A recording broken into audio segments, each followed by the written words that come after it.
ചുരുക്കത്തിൽ അസാധാരണമായ കാര്യങ്ങൾ പറയുകയും ചിന്തിക്കുകയും ചെയ്യുന്ന ആളുകൾ,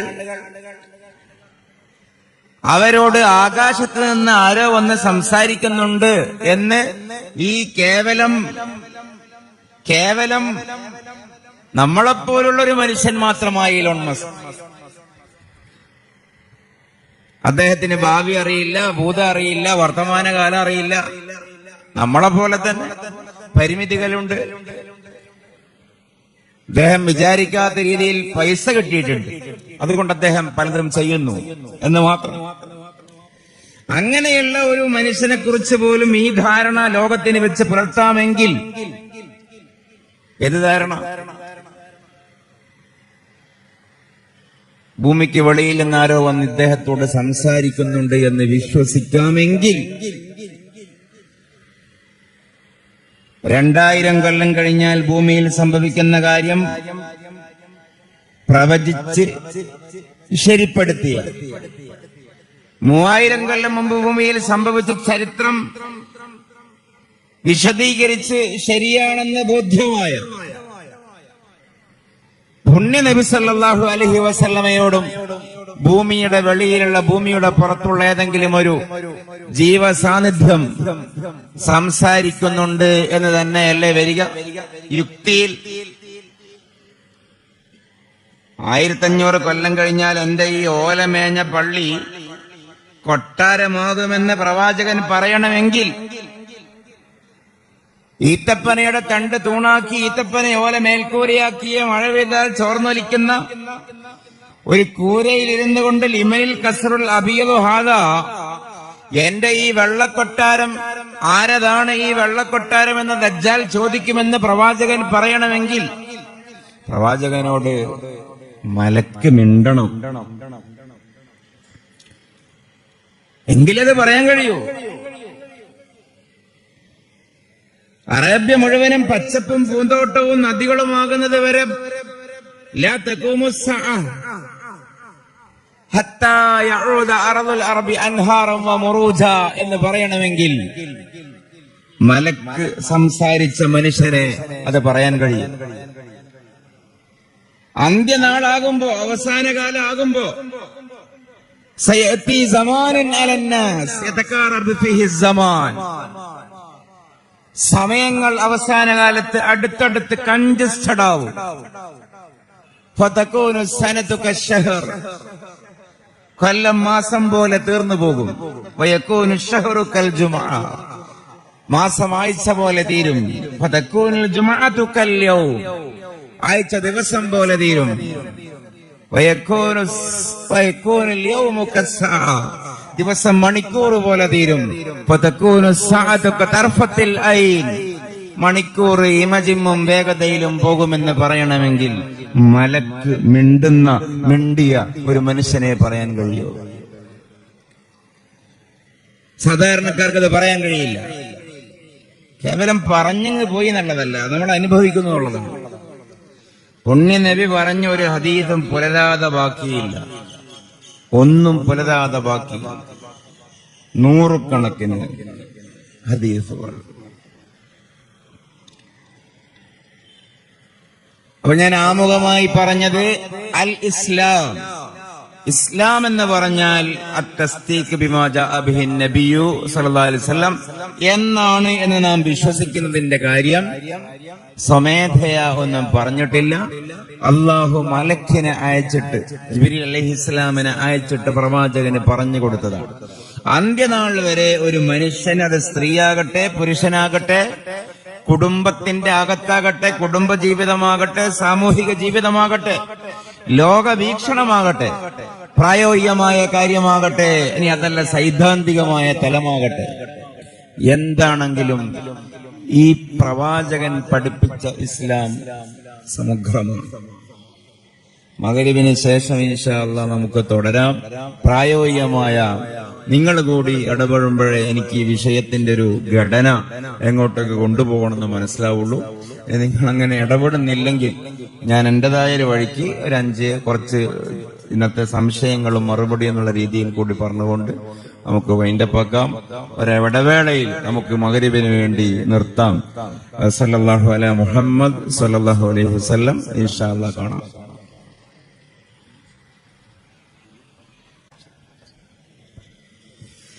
അസ്സലാമു അലൈക്കും വറഹ്മത്തുള്ളാഹി വബറകാതുഹു. അഊദു ബില്ലാഹി മിനശ് ശൈത്വാനിർ റജീം. ബിസ്മില്ലാഹിർ റഹ്മാനിർ റഹീം. അൽഹംദുലില്ലാഹി റബ്ബിൽ ആലമീൻ. നഹ്മദുല്ലാഹി വനസ്തഈനു വനസല്ലി അലാ ഹബീബിഹിൽ മുസ്തഫ വഅലിഹി വഅസ്ഹാബിഹി ശറഫ. അമ്മാ ബഅദ്. പ്രിയപ്പെട്ടവരെ, നമ്മുടെ ധാരാളം സഹോദര സഹോദരിമാർ ഇവിടെയുണ്ട്. ഇതൊരു കേവലം ഒരു പ്രസംഗം, ഒരു ചോദ്യോത്തരം അല്ലെങ്കിൽ ഒരു പൊതുപരിപാടി. അതിനപ്പുറം ഇതിന് ശക്തമായൊരു ആത്മീകമായൊരു ഉദ്ദേശമുണ്ട്. നമ്മുടെ ഈമാൻ നമുക്ക് വർദ്ധിക്കണം. ഇവിടെ വന്ന് ഈ പരിപാടിയിൽ സംബന്ധിക്കാൻ വരുമ്പോ നമ്മുടെ മനസ്സിലുണ്ടായിരുന്ന തഖ്വയും ഈമാനും അള്ളാഹുവിനുള്ള പ്രതീക്ഷയും അള്ളാഹുവിനോടുള്ള ഇഷ്ടവും ദീനിനോടുള്ള പ്രതിബദ്ധതയും അള്ളാഹ് എന്ന് പറയുമ്പോഴുണ്ടാവുന്ന ഒരു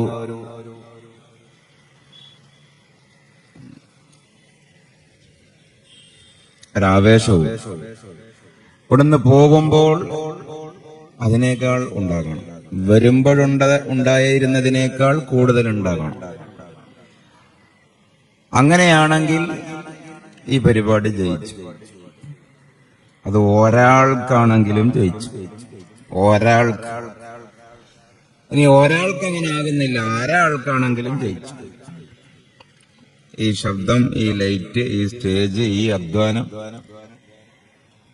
ബഹുമാനപ്പെട്ട പ്രസിഡന്റ് പറഞ്ഞു, നിയാസ്ക പറഞ്ഞു, പലരും പറഞ്ഞു, മാസങ്ങളുടെ ആഴ്ചകളുടെ അധ്വാനമാണ്. ധാരാളം സംഘാടകർ, ചെയർമാൻ, കൺവീനർ, ഇതിന്റെ ഒപ്പം നിൽക്കുന്ന ആളുകൾ, ഉസ്താദുമാർ, ഈ മാസത്തെ അധ്വാനം ജയിച്ചു. ലഅൻ യഹ്ദിയല്ലാഹു ബിക റജുലൻ വാഹിദൻ ഖൈറുൽ ലക മിനദ് ദുനിയ വമാ ഫിഹാ എന്ന് സയ്യിദന മുഹമ്മദുൻ റസൂലുള്ളാഹി സ്വല്ലല്ലാഹു അലൈഹി വസല്ലം അലി ഇബ്നു അബീ ത്വാലിബ് റളിയല്ലാഹു അൻഹുവിനോട് പറയുകയുണ്ട്. താങ്കൾ കാരണത്താൽ ഒരു മനുഷ്യന് സന്മാർഗം ലഭിക്കുക എന്നുള്ളത്,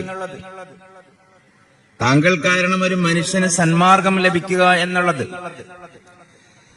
ഈ ഐഹിക ലോകത്തെക്കാളും അതിലുള്ള സർവ്വതിനേക്കാളും അലി താങ്കൾക്ക് ഉത്തമമാണ് എന്നാണ് പറഞ്ഞത്.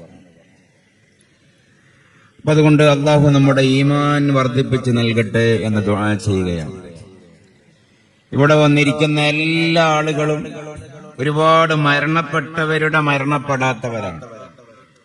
മരണപ്പെടാത്തവരാണ്. ഉപ്പ മരിച്ച ആളുകൾ, ഉമ്മ മരിച്ച ആളുകൾ, ഉപ്പയും ഉമ്മയും മരണപ്പെട്ടവർ, പാപ്പ മരണപ്പെട്ടവർ, ഉമ്മാമ മരണപ്പെട്ടവർ. ഇവിടെ അങ്ങനെ തന്നെയല്ലേ പറയാം. ധാരാളം ആളുകൾ മരണപ്പെട്ടവർ. അവരുടെ മക്കളാണ് നമ്മൾ, പേരക്കുട്ടികളാണ് നമ്മൾ. അവർക്കൊക്കെ അള്ളാഹു മർഹമത്തും മഗ്ഫിറത്തും പ്രദാനം ചെയ്യട്ടെ. നിങ്ങളിൽ നിന്ന് മരണപ്പെട്ടവരെ നിയ്യത്ത് വെക്കുക. ഒരു ഫാത്തിഹ ഓതിയിട്ട് നമുക്ക് രണ്ടാമത് തുടങ്ങാം. ആരുടെയൊക്കെ ഹദ്റത്തിലേക്കാണോ നിയ്യത്ത് വെക്കുന്നത് അവരുടെയൊക്കെ ഹദ്റത്തിലേക്ക് നിങ്ങൾ മനസ്സിൽ വെക്കുക. ഞാൻ എന്റെ ഒരു 7, 8, 9 മാസം മുമ്പ് മരണപ്പെട്ട എന്റെ ഉപ്പയാണ് ഞാൻ നിയ്യത്ത് വെക്കുന്നത്. നിങ്ങളെ ഉപ്പാനെ നിയ്യത്ത് വെക്കണം. നിങ്ങളെ ഉപ്പമാരെയും നിങ്ങളെ ഉമ്മമാരെയും നിങ്ങളിൽ നിന്ന് മരണപ്പെട്ടവരെ ഞാനും മനസ്സിൽ കരുതിയിട്ട് അൽ ഫാത്തിഹ. അഊദു ബില്ലാഹി മിനശ് ശൈത്വാനിർ റജീം. ബിസ്മില്ലാഹിർ റഹ്മാനിർ റഹീം.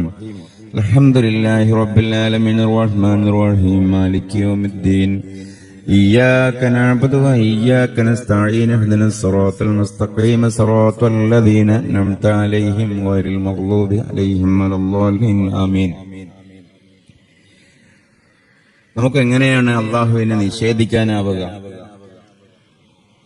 അള്ളാഹു ഇല്ല എന്ന് പറയുന്ന ആളുകൾ ഭൂമിയിലുണ്ട്. പക്ഷെ അള്ളാഹു ഉണ്ട് എന്ന് ആരെങ്കിലും പറഞ്ഞതിന് ശേഷമേ ഇല്ല എന്ന് പറയേണ്ടി വരികയുള്ളൂ, അല്ലേ? ഈ ഭൂമിയിൽ ആദ്യമുണ്ടായ വാദം അള്ളാഹു ഉണ്ട് എന്നുള്ളതാണ്. ഉണ്ട് എന്നുള്ള ഒരു വിശ്വാസവും വാദവും നിലനിൽക്കുമ്പോഴേ ഇല്ല എന്നതിനെ നിഷേധിക്കുന്ന ഒരു ബോധം പ്രസക്താവുന്നുള്ളൂ. അത് ഏത് കാര്യം അങ്ങനെ തന്നെയല്ലേ. നമ്മുടെ കയ്യിൽ ഒരു സാധനം ഉണ്ട് എന്ന് നമ്മൾ പറഞ്ഞാലല്ലേ മറ്റൊരാൾക്ക് നിഷേധിക്കാൻ സ്കോപ്പുള്ളൂ. അപ്പോ ലാ ഇലാഹ ഇല്ലല്ലാഹ് ആരാധനക്കർഹൻ സത്യാരാധ്യനായിട്ട് അള്ളാഹു മാത്രമേ ഉള്ളൂ. അള്ളാഹു ഹഖുൻ, അള്ളാഹു മൗജൂദുൻ, അള്ളാഹു ഉള്ളവനാണ്, അള്ളാഹു ഉണ്ട് എന്ന് പറയുന്ന ഒരു മഹായാഥാർത്ഥ്യം, ഈ പ്രാപഞ്ചികമായ സത്യം, അതിനേക്കാൾ വലിയൊരു സത്യം പ്രപഞ്ചത്തിലില്ല. അള്ളാഹുവിനേക്കാൾ വലിയൊരു സത്യം പ്രപഞ്ചത്തിലില്ല. അള്ളാഹു ഉണ്ട് എന്നുള്ള വാദം ലോകത്ത് വന്നതിന് ശേഷമേ അള്ളാഹു ഇല്ല എന്നുള്ള വാദം വന്നിട്ടുള്ളൂ എന്ന് ഞാൻ പറഞ്ഞതിന്റെ താല്പര്യം, ആദ്യത്തെ മനുഷ്യന്റെ അകത്ത് പോലും ഉണ്ടായിരുന്ന ബോധമാണ് ഇതിനൊരു പ്രപഞ്ചത്തിനൊരു പടച്ചവൻ ഉണ്ടാവണമെന്നുള്ളത്. പ്രപഞ്ചത്തിനൊരു പടച്ചവനില്ല, ലോക സ്വയം സ്വമേധയാ ഉണ്ടായതാണ്, അല്ലെങ്കിൽ എങ്ങനെയോ ഉണ്ടായതാണ്, അറിയില്ല എന്നൊക്കെ പറയുന്ന ആളുകൾ ഓരോന്നിനും കൃത്യമായ വിശദീകരണം തരേണ്ടി വരും.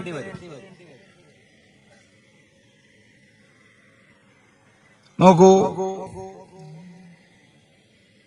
അള്ളാഹുവിനെ മനസ്സിലാക്കാൻ ഒരു ഉദാഹരണം പറഞ്ഞുകൊണ്ട് പറയാമെന്ന് കരുതിയതാണ്. ഈ പ്രപഞ്ചത്തിന്റെ, ഈ പ്രകൃതിയുടെ താളം ഇത് വെറുതെ ഉണ്ടാകുമോ? നിലവിൽ നമ്മുടെ ഈ പരിസ്ഥിതി മാത്രം ആലോചിച്ചു. സൂര്യൻ നിലവിലുള്ളതിനേക്കാളും കൂടി കുറച്ച് പൊക്കം എന്ന് പറഞ്ഞാൽ അകലം കൂടുതലായിരുന്നുവെങ്കിൽ ഇവിടെ പഠിക്കുന്ന കുട്ടികളിൽ എന്ത് സംഭവിക്കും? ഭൂമി മുഴുവനും ഐസായി പോകുമായിരുന്നു.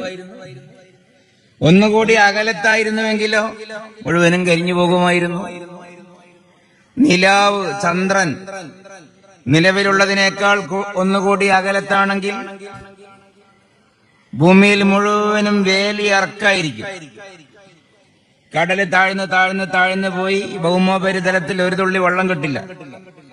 നിലവിലുള്ളതിനേക്കാൾ ചന്ദ്രൻ കുറച്ചുകൂടി അടുത്താണെങ്കിലോ ഭൂമിയിൽ മുഴുവനും വേലിയേറ്റായിരിക്കും. ഒരു കര കിട്ടില്ല, മുഴുവനും വെള്ളമായിരിക്കും, കടല് മാത്രമായിരിക്കും. ഭൂമിയുടെ ചെരിവ് 23 ഡിഗ്രി ചെരിഞ്ഞിട്ടാണ് ഭൂമി നിൽക്കുന്നത്. ഭൂമി നേരെ കുത്തനെ വടക്കോട്ടേക്ക് പൊങ്ങി നിൽക്കുകയല്ല, ചെരിഞ്ഞിട്ടാണ് നിൽക്കുന്നത്. ആ ചെരിവ് കൊണ്ടാണ് ഭൂമിയിൽ കാലാവസ്ഥാ വ്യതിയാനങ്ങൾ, ഋതുഭേദങ്ങൾ ഉണ്ടാവുന്നത്. ഭൂമിയിലേക്ക് വരുന്ന കൊമേറ്റ്സ്, എന്താ പറയാ, ഉൽക്കകൾ, അതേപോലെ കൊള്ളിമീനുകൾ, സ്കൈലാബുകൾ, മുദന്നബാസ്, വാൽനക്ഷത്രങ്ങൾ, ഭൂമിയെ തന്നെ തകർക്കുവാൻ മാത്രം ശക്തിയുള്ള കനമുള്ള ആകാശ വസ്തുക്കളെ മുഴുവനും പിടിച്ചു നിർത്തുന്ന, അതിനെ ബ്ലോക്ക് ചെയ്യുന്ന തരത്തിൽ മെർക്കുറി, വേറൊരു നക്ഷത്രം ഭൂമിക്ക് കവചമൊരുക്കുന്നു. ഇതൊക്കെ വെറുതെ സംഭവിക്കുമെന്നാണോ പറയുന്നത്? ഇതൊക്കെ വെറുതെ സംഭവിക്കും എന്ന് ലോകത്താരെങ്കിലും പറയൂ? രണ്ട് സാധ്യതയാണ്. ഇതൊക്കെ വെറുതെ സംഭവിക്കുന്നു, ഇനി ആസൂത്രണത്തിന്റെ അടിസ്ഥാനത്തിൽ സംഭവിക്കുന്നു. വലിയ സൈദ്ധാന്തികമായ ചർച്ചയൊന്നും വേണ്ട. ഈ അടുക്കി വെച്ച കസേരകൾ സ്വമേധയാ ഇങ്ങനെ ഡിസൈൻ ചെയ്യപ്പെട്ടതാണോ, ഇനി അതല്ല സംഘാടകരെ നിരത്തിയിട്ടതാണോ എന്നൊരാലോചനയിൽ എന്തേ മനസ്സിൽ വരൂ? സംഘാടകരെ നിരത്തിയിട്ടതാണെന്നേ വരുള്ളൂ. ഒക്കെ സ്വമേധയാ യാദൃശ്ചികമായിട്ട് ആക്സിഡന്റലി സംഭവിക്കുകയാണെങ്കിൽ അങ്ങനെ ഒരു ഊഹം, അങ്ങനെ ഒരു ചർച്ചക്ക് പോലും പ്രസക്തിയില്ല. എന്തൊക്കെ സംഭവിക്കണം? ഒരു കാറ്റടിക്കണം, ഈ മൈതാനിയിലുള്ള കടലാസുകളും ഇലകളും ഒക്കെ ആകാശത്തേക്ക് പൊങ്ങണം, എന്നിട്ടത് കൂടിച്ചേരണം, സ്വമേധയാ അത് പ്ലാസ്റ്റിക് ആവണം, ഫൈബർ ആവണം, അത് ഒരു ഹെലികോപ്റ്ററായി മാറണം, വിമാനമായി മാറണം, സ്വമേധയാ അത് പറന്നുയരണം. അതൊക്കെ സംഭവിക്കണം. ജസ്റ്റ് എക്സാമ്പിൾ, എന്തൊക്കെ നമുക്ക് ഭൂമിയിൽ നാം കാണാത്ത സംഭവിക്കാത്ത കാര്യങ്ങളുണ്ടോ അതൊക്കെ ഇവിടെ നടക്കണം. എന്തുകൊണ്ട് നടക്കുന്നില്ല? അങ്ങനെ ആരും നടത്തുന്നില്ല. അപ്പൊ നിലാവ് ഭൂമിയിൽ നിന്ന് ഇത്ര കിലോമീറ്റർ മുകളിൽ തന്നെ ഉണ്ടാവണം. സൂര്യൻ ഇത്ര അകലത്തിലാണ് ഉണ്ടാവേണ്ടത്. ഇതിന്റെ ഈ ഒരു അതിമനോഹരമായി പാറ്റേണിക് ഘടന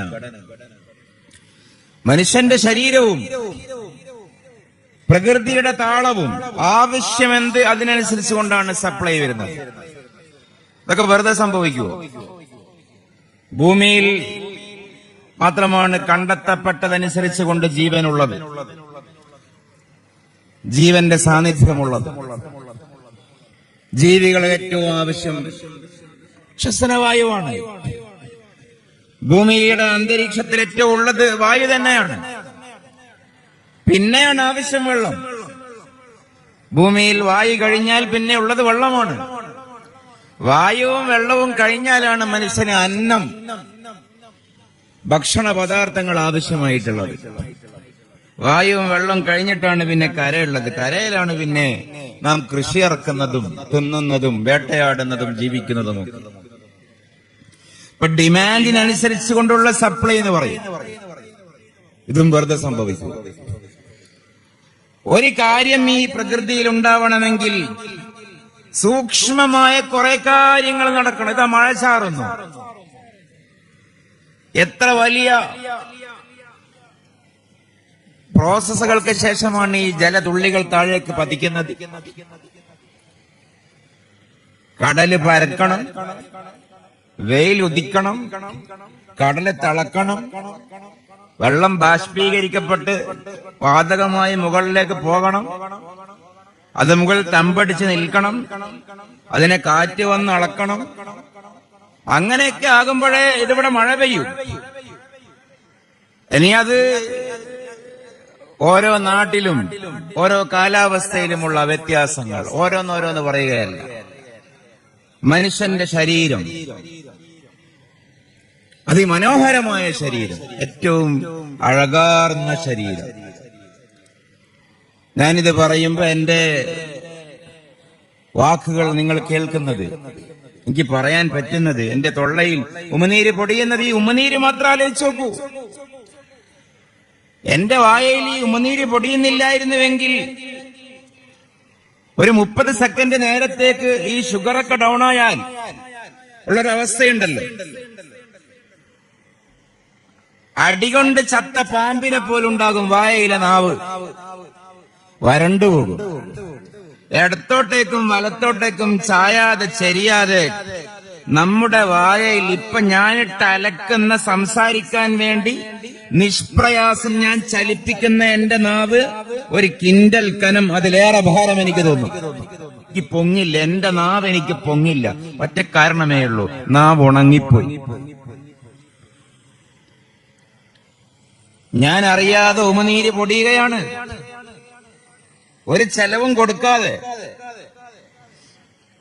ഈ ഗ്രൈൻഡറൊക്കെ വരുന്നതിന് മുമ്പ് ഈ നാടൻ അമ്മിയില്ല, നാടൻ അമ്മിയിൽ അമ്മിയും അമ്മിക്കുട്ടിയും നമ്മുടെ പഴയ തലമുറ ഉമ്മാമ്മമാരൊക്കെ അരക്കുമ്പോ ആ മാവിലേക്ക് ഇങ്ങനെ കിണ്ണത്തിൽ നിന്ന് ഈ അമ്മിയുടെ അരികെ, സാധാരണക്കാർക്ക് മനസ്സിലാവാൻ ഉദാഹരണം പറയുകയാണ്, കൈ കിണ്ണത്തിൽ മുക്കിയിട്ടിങ്ങനെ കുടയല്ലോ, വെള്ളം കുടയല്ലോ. ഇതിനാണത്, ഇത് അരയാൻ. ഇത് പൊടിഞ്ഞു പോവരുത്, ദോശക്കുള്ള മാവായിട്ട് കിട്ടണം. അതിനു വേണ്ടിയാണ് ഗ്രൈൻഡറിൽ നാം ഓൾറെഡി വെള്ളം ഒഴിക്കുകയാണ്. നാം ഇത് ചവച്ചരക്കുന്ന സാധനം ഡയജസ്റ്റിന് പാകപ്പെട്ട രീതിയിലാവാൻ എന്തൊക്കെ, കേവലം ഉമിനീര് മാത്രമല്ല, താഴോട്ട് പോകുമ്പോ അത് ദഹിപ്പിക്കാൻ ആവശ്യമായി എന്തൊക്കെ ജനറേറ്റ് ചെയ്യപ്പെടുന്നു. ഇനി ഉമിനീര് പൊടിയുന്ന നാവിൽ നിന്ന് ഒരു വിരല് കൊണ്ട് സൂക്ഷ്മമായി നഖം കൊണ്ട് നമ്മൾ നാവുമ്മലൊന്നും അരുതിയാൽ, യാ അല്ലാഹ്, ഒന്നിങ്ങ് മാന്തിയാൽ പിന്നെ ഉമിനീരല്ല വരുന്നത്, ചോരയാണ്. ഒരു തൊലിയുടെ വ്യത്യാസമില്ല, ഒരു സൂക്ഷ്മസ്തരം, ഒരു ചർമ്മം പോലുമില്ല, കാണത്തക്ക നിലയിൽ ഒരു ചർമ്മം പോലുമില്ല. നാം ഉമനീര് പൊടിയുന്ന കേന്ദ്രത്തിൽ നഖം കൊണ്ടൊന്ന് കോറിയാൽ ശക്തമായിട്ടൊന്നും മാന്തണ്ട, പിന്നെ വരുന്നത് ചോരയാണ്. ഈ രക്തത്തിനും ഉമനീരിനും ഇടയിലുള്ള വ്യത്യാസം എത്ര കലാത്മകമാണ്, എത്ര കരവിരുതാണ്, സൃഷ്ടി വൈഭവമാണ്. ശ്വാസോച്ഛ്വാസം. ഉറങ്ങുമ്പോ ഏതെങ്കിലും ഹാർട്ട് പണിമുടക്കിയാൽ ആരെങ്കിലും ഉണരുമോ?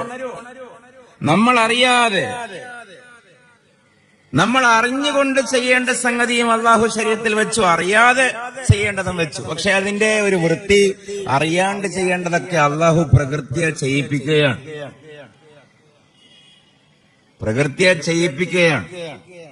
അതുകൊണ്ടാണ് ഉറങ്ങുമ്പോ മരിക്കും, ഉറക്കം മരണത്തിന്റെ സഹോദരനാണ്. പക്ഷേ സ്വാഭാവികമായി എഴുന്നേറ്റ് വരുന്ന ആളാണെങ്കിൽ ഉറങ്ങുമ്പോ ആരാ ശ്വാസം കഴിപ്പിച്ചത്? നമ്മളാണോ? ആര് കഴിപ്പിച്ചു? അത് മാത്രം ആലോചിക്കുക. ഉറങ്ങുമ്പോ ആര് ശ്വാസം കഴിപ്പിച്ചു? ആർക്കാണ് ബോധമുള്ളത്? അതിനേക്കാളും മനോഹരമായൊരു കർമ്മം നടക്കുന്നുണ്ട്. ഉറങ്ങുമ്പോ കണ്ണടഞ്ഞു പോകുന്നു. ഉറങ്ങുമ്പോൾ കണ്ണടഞ്ഞു പോകുന്നു.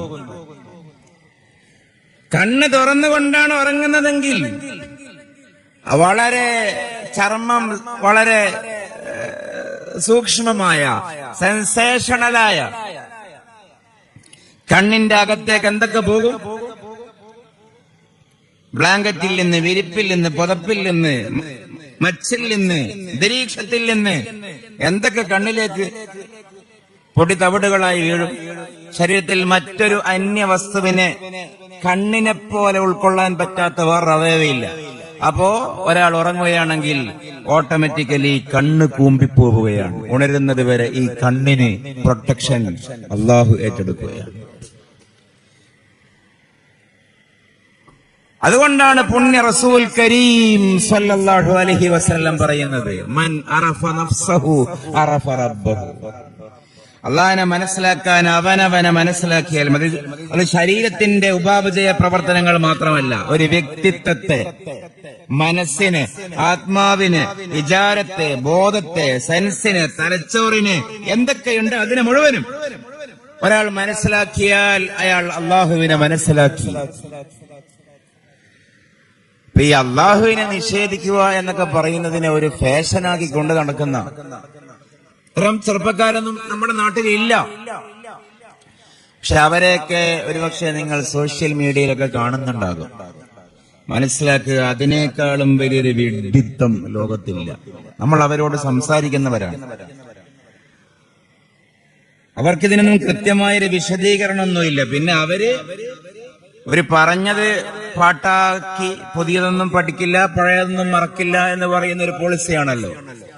അതിങ്ങനെ പറഞ്ഞത് തന്നെ പറഞ്ഞുകൊണ്ടിരിക്കുന്നേ ഉള്ളൂ. ഭൂമിയിൽ നാം തെരഞ്ഞെടുക്കപ്പെട്ടവർ 800ഓളം കോടി മനുഷ്യരിൽ ആരൊക്കെ ലാ ഇലാഹ ഇല്ലല്ലാഹ് മുഹമ്മദുർ റസൂലുള്ളാഹ് സ്വല്ലല്ലാഹു അലൈഹി വസല്ലം എന്ന് വിശ്വസിക്കുന്നുണ്ടോ അവർ തെരഞ്ഞെടുക്കപ്പെട്ടവരാണ്.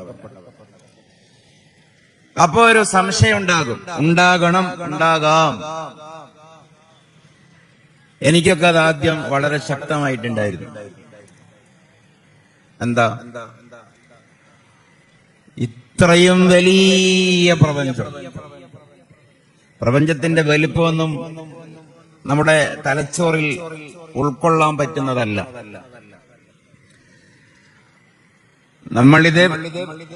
നമ്മളിത് എന്ന വാക്കിൽ ന എന്ന വാക്ക് ഞാൻ പറയുന്നതിന്റെയും ദ് എന്ന അക്ഷരം ഞാൻ മൊഴിയുന്നതിന്റെയും ഇടയിലുള്ള ഒരു സെക്കൻഡ് കൊണ്ട് ഈ പ്രപഞ്ചം ലക്ഷക്കണക്കിന് കിലോമീറ്റർ പിന്നെയും വലുതായി. അതാണ് ഈ പ്രപഞ്ചത്തിന്റെ ഒരു എക്സ്പാൻഷൻ. ഇതിന്റെ ഔട്ടർ സ്പേസിൽ വലുതായിക്കൊണ്ടേയിരിക്കുന്നു. കണക്കിൽ രേഖപ്പെടുത്താൻ പറ്റാത്തത്രയും വലുതായിക്കൊണ്ടിരിക്കുന്നു. അങ്ങനെയുള്ള ഈ പ്രപഞ്ചത്തിലെ ചെറിയ ഒരു ഭാഗം മാത്രമാണ് മിൽക്കി വേ ഗാലക്സി. അതിന്റെ ഒരു ഭാഗം മാത്രമാണ് സൗരയുധം. അതിൽപ്പെട്ട ഒരു ചെറിയ തിനാപ്പട്ടി ഗ്രഹമാണ് ഭൂമി. ഈ ഭൂമിയിൽ തന്നെ 1/3 മാത്രമാണ് കര. അതിലുള്ള കോടിക്കണക്കിന് ജീവവർഗങ്ങളിൽപ്പെട്ട ഒരു വർഗമാണ് മനുഷ്യൻ. ഈ മനുഷ്യന് മാത്രമാണോ ഈ ഇസ്ലാം ഉള്ളത്? നിരീശ്വരവാദികൾ, സ്വതന്ത്ര ചിന്തകർ, യുക്തിവാദികൾ, നമുക്കിടയിൽ സ്വതന്ത്ര ചിന്താ പ്രവണതയുള്ളവർ എല്ലാവരും ഗൗരവത്തിൽ മനസ്സിലാക്കേണ്ട അടിസ്ഥാനപരമായ യാഥാർത്ഥ്യം, ഇത് പൊതുവെ അധികം ചർച്ചയിൽ വരാത്തതാണ്. പക്ഷേ ഖുർആൻ ശക്തമായി പ്രമേയവൽക്കരിക്കുന്ന ഒരു സിദ്ധാന്തമാണ് ഞാൻ ഈ പറയുന്നത്. മനുഷ്യന് മാത്രമുള്ള ഒരു മതമല്ല ഇസ്ലാം. അങ്ങനെ ആരും വിശ്വസിക്കരുത്. അങ്ങനെയല്ല, അങ്ങനെ ഖുർആൻ പറഞ്ഞിട്ടേ ഇല്ല. മനുഷ്യന്റെ മതമല്ല ഇസ്ലാം. ഇസ്ലാം എന്ന് പറയുന്ന വിശാലമായ സമൂഹത്തിലെ ഒരംഗം മാത്രമാണ് മനുഷ്യൻ. നിങ്ങൾക്ക് അതിശയോക്തി തോന്നും, ഈ മൈക്കിന്റെ മതം ഇസ്ലാമാണ്, ഈ തെങ്ങിന്റെ, ഈ കവുങ്ങിന്റെ, ഈ പ്ലാവിന്റെ, ഈ മാവിന്റെ, ഈ ലതയുടെ, കതിരിന്റെ, തരിവിന്റെ, താരത്തിന്റെ, പൂവിന്റെ, എല്ലാത്തിന്റെയും മതം ഇസ്ലാമാണ്. അങ്ങനെ പറഞ്ഞാൽ എന്താ? അങ്ങനെ പറഞ്ഞാൽ അള്ളാഹു അല്ലാത്തത് എന്തൊക്കെയുണ്ടോ, ഗൗരവത്തിൽ ആലോചിക്കണം. അള്ളാഹു അല്ലാത്ത എന്തൊക്കെയുണ്ടോ അതിന്റെ പേരാണ് പ്രപഞ്ചം. ആ പ്രപഞ്ചത്തിന്റെ താളത്തിന്റെ പേരാണ് ഇസ്ലാം. മരങ്ങൾ തസ്ബീഹ് ചൊല്ലുന്നു, നക്ഷത്രങ്ങൾ സുജൂദ് ചെയ്യുന്നു, പറവകൾ പ്രാർത്ഥിക്കുന്നു. ഇതൊക്കെ ഖുർആൻ പറയുന്നതല്ലേ? നമ്മൾ എന്തിനാണ് ഇസ്ലാമിനെ മനസ്സിലാക്കിയെടുത്താണ് പ്രശ്നം. യുസബ്ബിഹു ലില്ലാഹി മാ ഫിസ് സമാവാതി വമാ ഫിൽ അർള്. സബ്ബഹ ലില്ലാഹി മാ ഫിസ് സമാവാതി വമാ ഫിൽ അർള്. ഖുർആനിൽ എത്രയോ സമാനമായ വചനങ്ങളുണ്ട്. ആകാശഭൂമികളിലുള്ള, വാനഭുവനങ്ങളിലുള്ള, സൂക്ഷ്മവും സ്ഥൂലവുമായിട്ടുള്ള, വലുതും ചെറുതുമായ എല്ലാ വസ്തുക്കളും, ജീവനുള്ളതും ജീവനില്ലാത്തതുമായ സകലതും അള്ളാഹുവിനെ തസ്ബീഹ് ചെയ്തുകൊണ്ടിരിക്കുന്നു.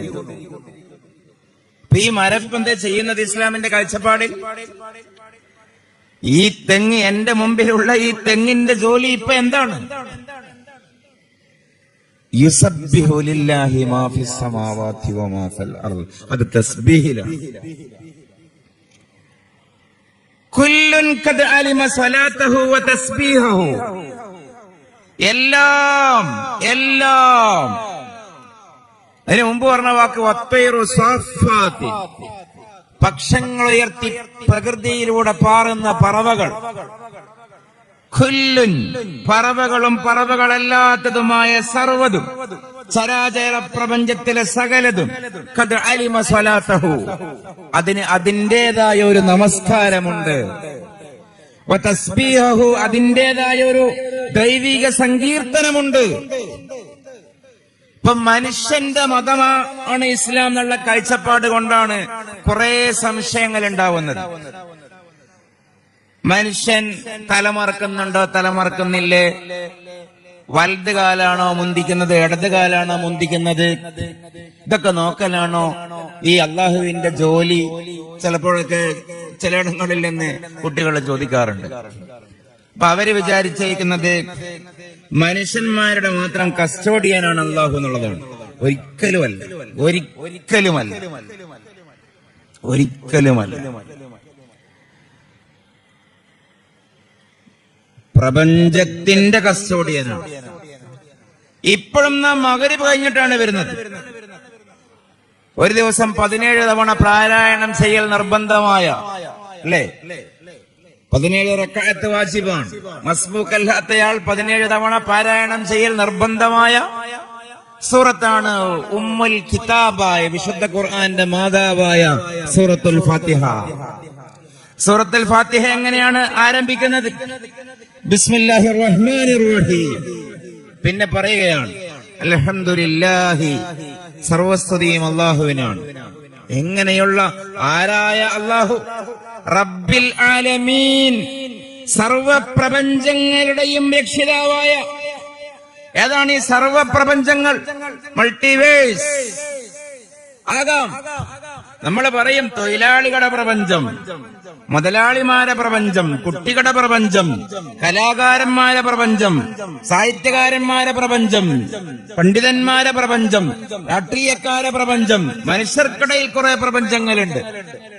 ജീവികൾക്കിടയിൽ പ്രപഞ്ചമുണ്ട്. മനുഷ്യന്റെ പ്രപഞ്ചം, ഉറുമ്പിന്റെ ലോകം പറയാറില്ലേ, പക്ഷികളുടെ ലോകം, മൃഗങ്ങളുടെ ലോകം, സിംഹത്തിന്റെ ലോകം, ആനയുടെ ലോകം, കടുവയുടെ ലോകം, പറവയുടെ ലോകം. പിന്നെയോ നക്ഷത്രങ്ങളുടെ ലോകം, ഗ്രഹങ്ങളുടെ ലോകം, ഉപഗ്രഹങ്ങളുടെ ലോകം, താരാപഥങ്ങളുടെ ലോകം, ആകാശലോകം, വാനലോകം, പ്രാപഞ്ചിക ലോകം. ഇതൊക്കെ പെട്ടു ആലമീൻ. അതിന്റെയൊക്കെ റബ്ബാണ് അല്ലാഹു. അല്ലാതെ എന്റെയും നിന്റെയും നമ്മുടെയും നിങ്ങളുടെയും നാഥന്റെ പേര് മാത്രമല്ല അല്ലാഹു. പൂച്ചയുടെ ഇലാഹിന്റെ പേരാണ് അല്ലാഹു. പുലിയുടെ ഇലാഹിന്റെ പേരാണ് അല്ലാഹു. തുടങ്ങി നീലത്തിമിംഗലത്തിന്റെ നാഥന്റെ പേരാണ് അല്ലാഹു. പോയി സൗരയുധത്തിന്റെ ഉടമസ്ഥന്റെ പേരാണ് അല്ലാഹു. കയറി ഗാലക്സിയുടെ ഉടമസ്ഥന്റെ പേരാണ് അല്ലാഹു. അതിലും മീതെ പ്രപഞ്ചത്തിന്റെ നാഥന്റെ പേരാണ് അല്ലാഹു. ആ അല്ലാഹുവിന്റെ ജോലി എന്താണ്? മനുഷ്യനെ നോക്കൽ മാത്രമല്ല. ഞാൻ ഇത് പറഞ്ഞതിനാ അറിയോ? ഇസ്ലാം ഒരു വലിയ കൺസെപ്റ്റാണ്, ഒരു ചെറിയ സാധനമല്ല. പ്രാപഞ്ചിക വീക്ഷണം എന്ന് പറയും. ഇതിനോടൊരു ബഹുമാനം. അതുകൊണ്ടാണ് ഈ 21-ാം നൂറ്റാണ്ടിലും ഇത് സജീവമായി നിൽക്കുന്നത്. കഴിഞ്ഞ നൂറ്റാണ്ട് കുറെ ആള് പറഞ്ഞു ഈ നൂറ്റാണ്ടിൽ ഇത് ഉണ്ടാകൂല, ഈ നൂറ്റാണ്ടിൽ ഇത് ഉണ്ടാകൂല എന്ന് പറഞ്ഞ ആൾക്കാരും അവരെന്ന് ജീവിച്ച പ്രത്യയശാസ്ത്രവും ഈ നൂറ്റാണ്ടിലില്ല. ഇസ്ലാം ഇവിടെ വാക്കിയാണ്. ശരിക്കും നിങ്ങൾ ഗൗരവത്തിൽ ആലോചിച്ച് നോക്കൂ. നമുക്ക് ആലോചിക്കേണ്ടതല്ലേ? ഇതല്ലേ നമ്മൾ ആലോചിക്കേണ്ടത്? രണ്ട് തത്വം നമുക്ക് ഒരിക്കലും നമ്മൾ മറക്കരുത്. ഒന്ന്, ഞാനിപ്പോ പറഞ്ഞു, ഞാൻ ഷോർട്ടാക്കുന്നു. ഒന്ന്, ഇസ്ലാം മനുഷ്യന്റെ മതമല്ല. മനുഷ്യന്റെ മതമല്ല മീൻസ് മനുഷ്യന്റെ മാത്രം മതമല്ല, പ്രപഞ്ചത്തിന്റെ മതമാണ്. രണ്ടാമത്തേത്, ഇസ്ലാം ആരംഭിക്കുന്നത് അഷ്റഫുൽ ഖൽഖ് മുഹമ്മദ് റസൂലുള്ളാഹി സ്വല്ലല്ലാഹു അലൈഹി വസല്ലം മുതലല്ല. ഇത് പൊതുസമൂഹം വെറുതെ തെറ്റിദ്ധരിക്കുകയാണ്. ഇസ്ലാമിന്റെ സ്ഥാപകനാണ് മുഹമ്മദ് നബി എന്ന് ഇപ്പോഴും ഇല്ല സ്കൂൾ പാഠപുസ്തകത്തിൽ. സ്വല്ലല്ലാഹു അലൈഹി വസല്ലം ഇസ്ലാമിന്റെ സ്ഥാപകനല്ലല്ലോ. ഒന്നാമത്തെ മനുഷ്യനാണ്, മനുഷ്യരിലെ ഒന്നാമത്തെ മുസ്ലിം. ആന്ത്രോപോളജിക്കലി ഒന്നാമത്തെ ഹോമോസാപ്പിയനാണ് ഒന്നാമത്തെ മുസ്ലിം. ആ മനുഷ്യനെ നമ്മൾ സെമിറ്റിക്കലി പേരിട്ടു ആദം അലൈഹിസ്സലാം. മിൻ ആദമ ബദഅ അൽ ഇസ്ലാം. ആദം മുതലാണ് മനുഷ്യനുള്ള ഇസ്ലാം ആരംഭിച്ചത്. നബി സല്ലല്ലാഹു അലൈഹി വസല്ലം മുതലല്ല. ആ പ്രവാചക പരമ്പരയുടെ സമ്പൂർത്തീകരണമാണ് റസൂൽ കരീം സല്ലല്ലാഹു അലൈഹി വസല്ലം. അപ്പൊ പ്രപഞ്ചത്തിന്റെ മതം ഒന്നാമത്തെ മനുഷ്യൻ മുതലുള്ള വിശ്വാസം. പക്ഷെ ഇന്നും കുറെ ആളുകൾക്ക് ഇത് ഇഷ്ടമില്ല. അതൊരു സത്യമാണ്. പക്ഷെ ഇഷ്ടക്കേട് ആർക്കിടയിൽ മാത്രമാണ്? കുഫർ എന്ന് പറയുന്ന, നൺ ഇസ്ലാം എന്ന് പറയുന്ന ടെൻഡൻസി മനുഷ്യർക്കിടയിലും, സമയമുണ്ട് നമുക്ക് വിശദീകരിക്കാം, ഭൂതങ്ങൾക്കിടയിലും മാത്രമാണ്. കുഫർ എന്ന് പറയുന്ന സാധനമുള്ളത് മനുഷ്യർക്കിടയിലും ഭൂതങ്ങൾക്കിടയിലും മാത്രമാണ്. ബാക്കി ഒന്നിന്റെ ഇടയിലും കുഫറില്ല. ഒക്കെ മുസ്ലിങ്ങളാണ്. ഇത് ഖുർആനാണ് ഞാൻ ഈ പറയുന്നത്. അല്ലേ? എന്തിനും രണ്ട് കാരണങ്ങൾ ഉണ്ടാകും എന്നുള്ളതാണ്.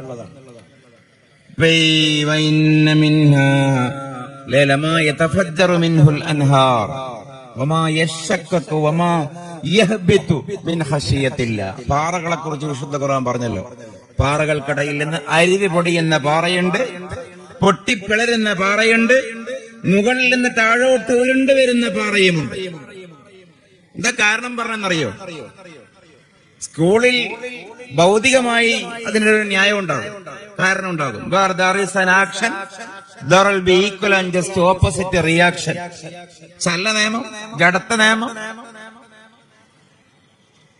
ഈ പീഠ അളകുന്നത് ഞാൻ ഇളക്കിയത് കൊണ്ടാണ്, തെങ്ങോല ഇളകുന്നത് കാറ്റ് വന്ന് ഇക്കിളിപ്പെടുത്തിയത് കൊണ്ടാണ് എന്നാണ് പറയുന്നത്. പക്ഷെ അതിന് മതത്തിന്റെ കണ്ണിൽ അതിന് ഇല്ലത്ത് മാധ്യ എന്ന് പറയും. അത് മെറ്റീരിയൽ റീസൺ. പക്ഷെ അതിനൊരു ഇല്ലത്ത് റൂഹിയ ഉണ്ടാകും, ഒരു സ്പിരിച്വൽ റീസൺ. എന്താ അറിയോ? അത് തഹ്ലീലിൽ താളം പിടിക്കുന്നതാണ്. വെള്ളിയാഴ്ചരാവും തിങ്കളാഴ്ചരാവും പള്ളിയിൽ നാം അല്ലെങ്കിൽ നാം വ്യക്തി ജീവിതത്തിൽ തഹ്ലീൽ ചെല്ലുമ്പോ ഈ സിമന്റിന്റെ സ്തൂപം പോലെയല്ലല്ലോ നമ്മൾ ചെല്ലാറുള്ളത്. കുറച്ചൊക്കെ ചെല്ലിയാൽ ലാ ഇലാഹ ഇല്ലല്ലാഹ് ഇല്ലല്ലാഹ് ഇല്ലല്ലാഹ് ഇല്ലല്ലാഹ് ലയം താളം രാഗത്തിൽ വരും, ആടും ഇളകും എന്ന് പറഞ്ഞതുപോലെ ഈ പ്രപഞ്ചത്തിന്റെ പ്രകൃതിയുടെ താളവും ലയവും രാഗവുമാണ്. തസ്ബീഹിലുള്ള താളവും ലയവും രാഗവുമാണ് പ്രകൃതി പ്രതിഭാസങ്ങൾ എന്ന് ഹുജ്ജത്തുൽ ബാലിഗയിൽ ഷാ വലിയുല്ലാഹി ദഹ്ലവി പറയുന്നത്. വിശുദ്ധ ഖുർആൻ അത് സൂചിപ്പിക്കുന്നത് കൊണ്ടാണ്. വിശുദ്ധ ഖുർആൻ പറഞ്ഞു, ഈ പാറയിൽ നിന്ന് അരുവി പൊടിയുന്നത് ലമാ യതഫജ്ജറു വമാ യശഖഖു, പൊട്ടിപ്പിളരുന്നത്, വമാ യഹ്ബിതു, വേറെ പാറകൾ മുകളിലും താഴോട്ട് ഉരുണ്ട് വീഴുന്നു. കാരണം പറയുന്നു മിൻ ഖശ്യത്തില്ലാഹി, ആ പാറകൾ അല്ലാഹുവിനെ ഭയന്നതിനാൽ. ഇത് വിശ്വസിക്കുന്നവന്റെ പേരാണ് മുസ്ലിം. ഇത് ഖുർആനാണ്. പാറയിൽ നിന്ന് അരുവി പൊടിഞ്ഞത്, പാറ പിളർന്നത്, പാറ ഉരുണ്ട് വീഴുന്നത്. ചില ആളുകൾക്ക് ഒരു ആർഗ്യുമെന്റ് ഉണ്ടാകും, ഈ ഉസ്താക്കന്മാരും പുരോഹിതന്മാരും പറയുന്നത് നമ്മൾ തള്ളും. ഫിഖ് ഒന്ന് പോടപ്പ, ആ നുമിനത കാലത്ത് വേണ്ട. പറഞ്ഞ് ഹദീസും അത് റസൂല് പറഞ്ഞതല്ലേ. ലാസ്റ്റ് ബാക്കിയാവുന്നൊരു സാധനമുണ്ട്, ഖുർആൻ. ഖുർആനിലുണ്ട്, ഓക്കെ, എങ്കിൽ ഇത് ഖുർആനിലുള്ളതാണ്. പാറ പൊട്ടുന്നത്, പാറ പിളരുന്നത്, പാറയിൽ നിന്ന് ഉറവ പൊടിയുന്നത്, പാറ ഉരുളുന്നത്, കാറ്റടിക്കുന്നത്, തെങ്ങ് ഇളകുന്നത് മിൻ ഖശ്യത്തില്ലാഹ്, അത് ദൈവപ്രോക്തങ്ങളായിട്ടുള്ള ദൈവിക സങ്കീർത്തനത്തിന്റെ ഭാഗമായിട്ടുള്ള അള്ളാഹുവിനെ വിധേയപ്പെടുന്നതിന്റെ ഭക്തിയുടെ വഴിയാലുള്ള അതിന്റെ പ്രതീകാത്മകമായിട്ടുള്ള അനുരണനങ്ങളാണ് എന്ന് വിശുദ്ധ ഖുർആൻ. ഞാൻ സമയമെടുത്ത് പറഞ്ഞെന്താ വെച്ചാൽ എന്താണ് ഇസ്ലാം എന്ന് മനസ്സിലാവാനാണ്. ഇസ്ലാം പ്രപഞ്ചത്തിന്റെ താളമാണ് ഒന്ന്. ഒന്നാമത്തെ മനുഷ്യന്റെ മുതലുള്ള മനുഷ്യർക്കിടയിലുള്ള വിശ്വാസവും പ്രപഞ്ച വീക്ഷണവുമാണ് രണ്ട്. ഇതിനെ എങ്ങനെ മനസ്സിലാക്കണമെന്ന് ചോദിച്ചാൽ അത് എന്റെ യുക്തിയല്ല, നിങ്ങളുടെ യുക്തിയല്ല, മാലോകര യുക്തിയല്ല. അത് മഗ്‌രിബിന്റെ മുമ്പ് നമ്മൾ പറഞ്ഞു റസൂലുള്ളാഹിന്റെ വർത്തമാനമാണ് ഇസ്ലാമിന്റെ